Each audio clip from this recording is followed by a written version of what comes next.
Ukraine का गली कूचा अब धीरे धीरे बूचा जैसा होता जा रहा है, जहां से दिल दहलाने वाली तस्वीरें लगातार सामने आ रही हैं। आखिर यूक्रेन में कितने और बूचा हैं? आखिर और कितने शहर हैं जो बूचा बनते जा रहे हैं? क्योंकि ये जंग लंबी चलने वाली है। यूक्रेन अब रूस पर बड़े पलटवार की कर रहा है तैयारी। 3 शहरों को खाली कराने का फरमान भी जारी किया गया है। यानी जंग अब और बड़ी होने वाली है। जंग अब आर पार की होने वाली है। 2, 1, push! ये तबाही नहीं थमने वाली।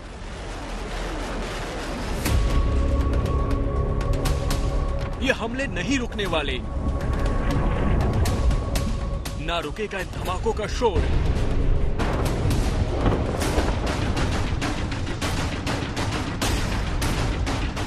अभी और शहर बर्बाद होने बाकी हैं। यूक्रेन और रूस की जंग लंबी चलने वाली है। युद्ध में अब रूस अपने अगले चरण में है। अब तक यूक्रेन में तबाही की किश्तें जारी हैं। अब शहरों के नामो निशा मिटाने के इलाके से रूस की सेना अपना एक्शन प्लान तैयार कर रही है। रूस ने 43वें दिन यूक्रेन पर मिसाइल अटैक कर अपने खौफनाक प्लान को अंजाम देना जारी रखा है, जो यूक्रेन अब बड़े स्तर पर पलटवार की तैयारी कर रहा है। यूक्रेन को शक है कि पुतिन एक नई तबाही का इंतजाम करने में जुटे हैं, लिहाजा यूक्रेन ने अपने 3 शहरों को तुरंत खाली कराने का फरमान जारी कर दिया है। ये 3 शहर हैं खार्किव, लुहांस्क और दोनेस्क। यूक्रेन सरकार की साफ चेतावनी है कि इन तीनों शहरों को लोग तुरंत छोड़ दें या फिर अपनी जान की जिम्मेदारी खुद लें। ये तीनों वही शहर हैं यहाँ रूसी फौज सबसे ज्यादा कहर बरपा रही है। रूसी फौज के कमांडर भी कह चुके हैं कि इन्हीं तीनों शहरों पर उनका फोकस सबसे ज्यादा है। और अगर आप पीछे देखें, अभी यूक्रेनियन अटैक, बहुत बड़ा शेलिंग हुआ यहाँ पर, जिससे ये कैंप बिल्कुल तहस नहस हो गया। आग अभी भी जल रहा है। यहाँ पे बहुत सारे tanks, armoured vehicles, artillery carriers रखे हुए थे, तो बहुत इम्पोर्टेंट स्टेशन था। और यहाँ पर अब जितने भी फोर्सेस हैं वो पीछे हट गए थे पहले देखने के लिए कि जा सकते हैं या नहीं, और अब देखिए भाग भाग के जा रहे हैं। यूक्रेन ने अपने नागरिकों की सुरक्षा के लिए ये चेतावनी भले ही जारी कर दिया हो, लेकिन ऐसा कतई नहीं है कि इन तीनों शहरों को वो रूस के हाथों में किसी तोहफे की तरह सौंपने वाला है।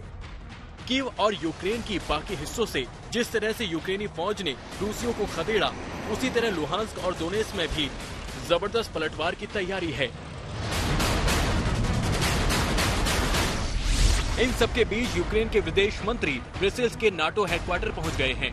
विदेश मंत्री कुलेबा ने कहा कि बस हथियार हथियार और हथियार की बात करने आया हूं। हमें किसी भी हाल में जल्द से जल्द हथियार चाहिए।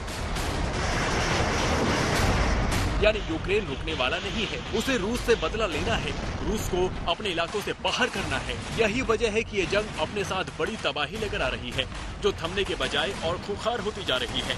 उधर नाटो यूक्रेन की लगातार हथियारों को लेकर मदद कर रहा है। हथियारों की खेप लगातार यूक्रेन पहुंच रही है